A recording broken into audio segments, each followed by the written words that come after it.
Welcome back, guys. Sherry here. Now, Breath of the Wild just never ceases to amaze me. There is always more than one way to do something, and there is still lots left to learn. Just like, let's drop a flame blade in mid-swing so that we can light some torches, instead of solving this puzzle the way it was intended. I mean, I think that's just great, and the freedom that this game gives you, it's just incredible. And for those of you that have made it to this shrine and this didn't make you want to throw your controller, then I don't know what would. But for those of you that haven't made it to this shrine, there's actually an easy way to do this. First, let's just flip it completely over and drop the ball. And then turn it sideways when the ball comes back out and just catch it in the middle. And ever so slightly, let's just flip it over to the platform. Maybe that'll save you a headache.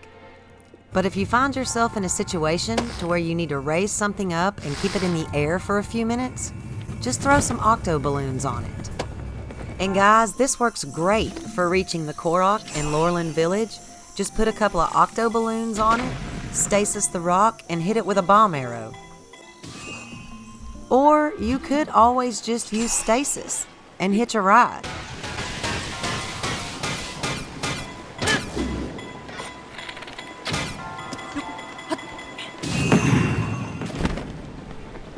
But not only can we do things in more than one way, but we can also use our inventory items in more than one way. We can use shock arrows to open shrines and bomb arrows to activate switches.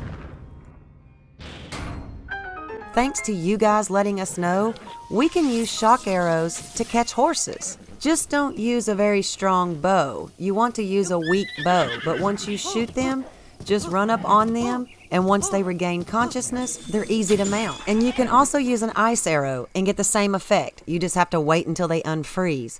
But this can be really useful when you're trying to catch the giant horse or the royal white stallion quest.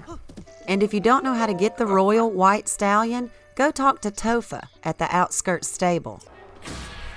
And a Lizalfos arm, it can be used as a boomerang. This could be something that could come in handy in a sticky situation, or just something good to know before the trials of the sword. However, we can do the boomerang trick with a Lizalfos arm. All you have to do to be able to do this is just throw it at the highest angle you can get it, and at the same time, run forward and to the left a little bit. Once you get it going, just make sure and stay inside the circle. If not, it will quit rotating. And speaking of Lizalfos, if you're looking for a way to collect some arrows, maybe just like a fun way to collect arrows, all of the Lizalfos in the Zora domain area, they all drop arrows. So I usually just target one with my Sheikah slate, and then I just run around in Zora's domain's mountains. But if you would like to get an easy 10 arrows over and over again, then let's just make our way out to Eventide Island. Now everything on Eventide Island will respawn, including this chest that has 10 arrows. Now we can jump from the shrine and reach it, but once you get to it, then you could just save and reload your game. Or if you happen to have the travel medallion, you can just place your travel medallion and just travel here over and over again, and it will just keep respawning. Or we could just make our way over to the Lost Woods. Now you need a multi-shot bow to do this, but run in until you see the first torch. And all we're going to do is shoot into the torch. Now if you're using a wooden bow, just be careful. Don't get too close. It might catch on fire. But if you've got a 3-shot or a 5-shot, that's how many arrows you're going to pick up, because it's only going to charge you 1 arrow. So just shoot into the torch and then collect your arrows. Now if you don't know where to get a multi-shot bow, we can get them from Lionel's and the Yiga clan. However, here in the Lanayru wetlands, there just happens to be a 3x multi-shot forest dweller's bow that will respawn right here on this little island. You'll see some bustable rocks, just bomb through them, and you'll see it laying right on the ground.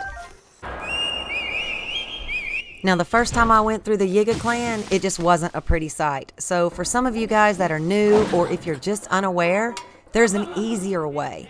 We can actually sneak up on these guys and get a one-hit kill by doing a sneak strike. And it doesn't really even matter what weapon you have. You can even kill these guys with a Korok leaf.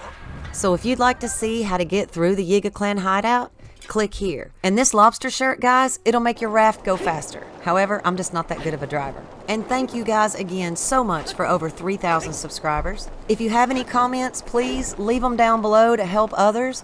Thanks for watching, guys. If you like content like this, show me with a like. And if you're new to the channel, I hope you consider subscribing. And I'll just catch you guys next time.